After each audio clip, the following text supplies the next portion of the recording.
Exciting times, ladies and gentlemen. Big announcement coming out of Ripple today, committing 1 billion XRP, so I think it was about the equivalent of around $800 million to advance development on XRPL projects. Ripple's making a $1 billion XRP commitment to the XRPL grants program, providing long-term resources to support global developer projects built on the XRP ledger. Continued commitment to fostering this community and supporting their work. Now, Wave 3 of the XRPL grants program is still open for applications. As an extension of the initial program, this 1 billion XRP will provide 10 times the financial, technical, and business support to all kinds of developers. From those familiar with the XRPL to those new to the tech, the fund will be dispersed over the next 2 decades to developers eager to build and scale their applications from proof of concept to new businesses and use cases based on the XRPL. The fund's programs are specifically designed to accelerate, train, mentor, and scale projects developed by and for the XRPL community now and in the future. I think this is just gigantic, and I think it's fantastic. I mean, yesterday I talked about Stellar and the Stellar Foundation. I think it was like a $40 million grant or something like that. This is massive, obviously. The following goals at the top of Ripple's mind as this moves forward within this accelerator program is offering a multi-month boot camp that'll provide projects on the XRPL with business and financial support, training, and mentorship. You can just run the gambit with this, talking about sustainability and ESG, so certainly the green initiatives, an expanding judging committee. I think this is great, like I said, and what I really like about this is the support from the business aspect, from the tech aspect. A lot of people, I think, are still a little bit, I don't want to say scared, but maybe wary of getting into this space, even within a grants application, just because, maybe they don't feel like they have the technical expertise or any of these types of things. And, these are the programs. It just tells you where we're going with Web3, in my opinion. And it's going to give a lot of people the opportunity to change their lives entirely based on ideas that they may have to innovate within this space. So kudos to Ripple, and thanks to RippleX for posting this today. I think it's fantastic. Moving forward, certainly wanted to talk about this. I stumbled across this. Inheriting Bitcoin is harder than it sounds, and you can take this across any digital asset that you may be holding. Your Bitcoin can live on even if you don't. Now, this talks about estate planning, upon death, obviously, which none of us want to think about. But I always imagine just how ridiculous it would be, how sad it would be for somebody to spend so much time from an investing standpoint, from a research standpoint, delving into these assets. And if something happened out of the blue, and if they weren't prepared to transfer those assets onto their loved ones, via like a main beneficiary, which, for me, I'm married and I have kids. If something were to happen to me, my wife knows how to access all my stuff, but I even, take it a step further. I did mention last week I'm an affiliate with iTrust Capital. Certainly within an individual retirement account, there is the opportunity to assign beneficiaries. Also kind of a tax haven with a Roth IRA. Obviously, you can trade within that individual retirement account and not have the tax burden or implications that you would face if you were just trading digital assets on a daily basis, et cetera, et cetera, et cetera. But I think, this talks a little bit about institutional grade custody, and I think it's a mixed bag because a lot of us like storing our own keys.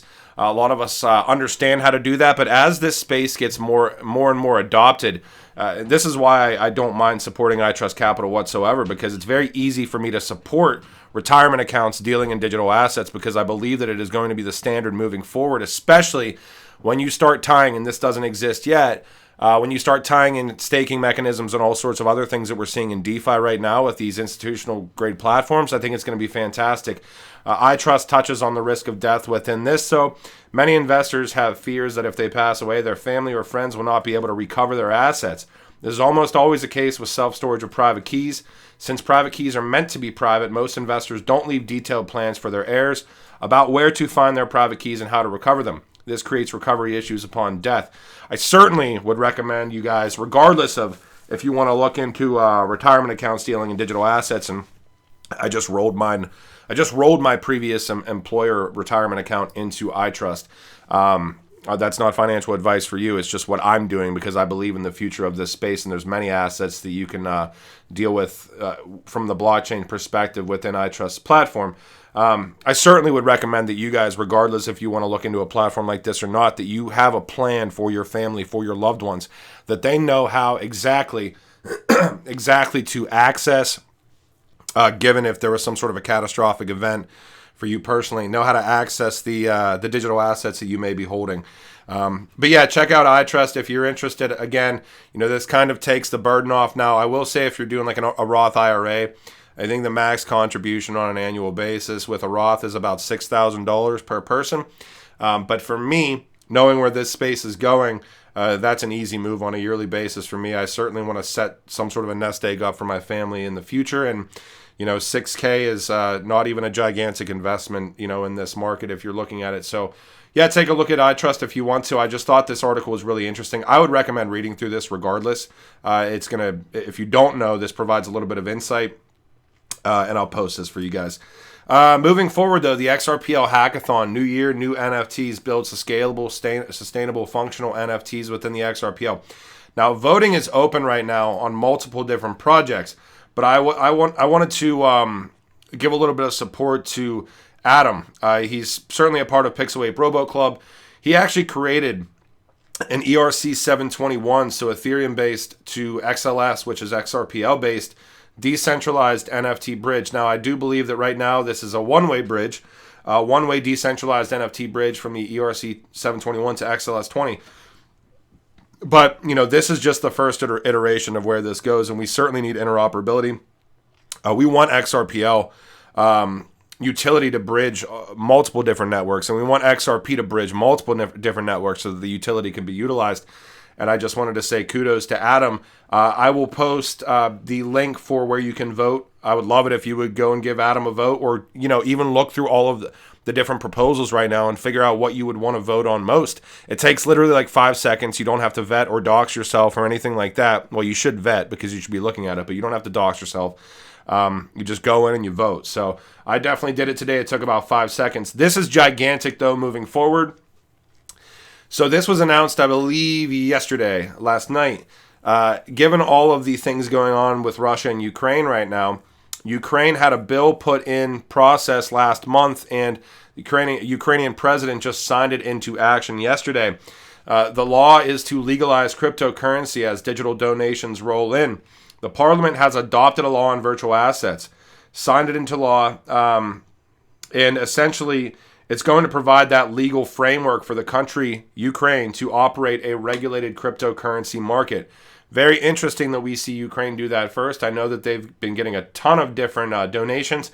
I think the Hedera Hashgraph community banded together. I want to say it was, let me see if I have it up. I might not, but it was a good amount of HBAR. I think it was like $1 million or something like that. I might be wrong with that, but I do know that the Hedera Hashgraph community, I just saw this like 5 minutes ago, pulled together, and that they're putting out donations for what's going on in Ukraine right now. And I just feel for anybody that's affected by what's going on right now across the board. And I hope things start to clear up. I think that there's certainly a shift coming digitally and everything else. And I know it might not be 100% tied to what's going on in Ukraine right now, but I think that there are small fragments of this digital shift tied into anything that we're seeing in the world right now. Last but not least, Patches with HCraft Punks and Turtle Moon posted this today, which I thought is absolutely awesome. Finally got Turtle Moon's Launchpad integrated into the Hashpack application. Hashpack is pretty slick, by the way. If you are a Hedera Hashgraph enthusiast and you like HBAR, and you're dealing in NFTs, Hashpack is very, very slick.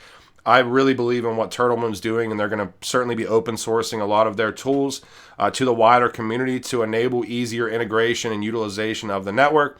The first drop of the HGraph Punks that were reserved for users who previously signed up is now live. He says now things start to really heat up with a heart symbol. And it's done like that. And I'm sure there was a shit ton of work that went into this. So kudos Patches. Kudos to the whole team behind HGraph Punks. Kudos to everybody at Turtle Moon. and certainly looking forward to that integration within Hashpack.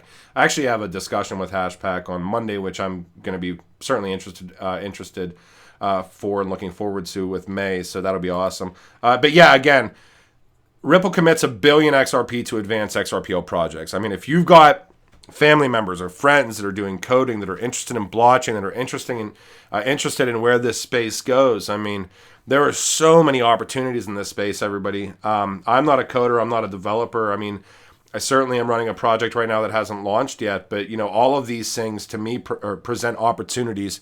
And you don't have to be somebody with X amount of followers or somebody that's doing whatever.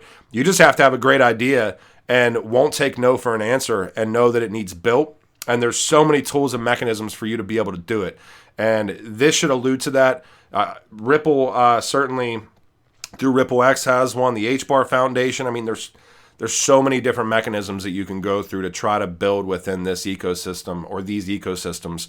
I would like to say this ecosystem when it's fully interoperable, but these ecosystems right now. Hope you guys enjoyed this video. Again, I think this is gigantic news. And regardless of what you're doing, if you want to check out iTrust or not, certainly make sure that you have a plan for your loved ones moving forward.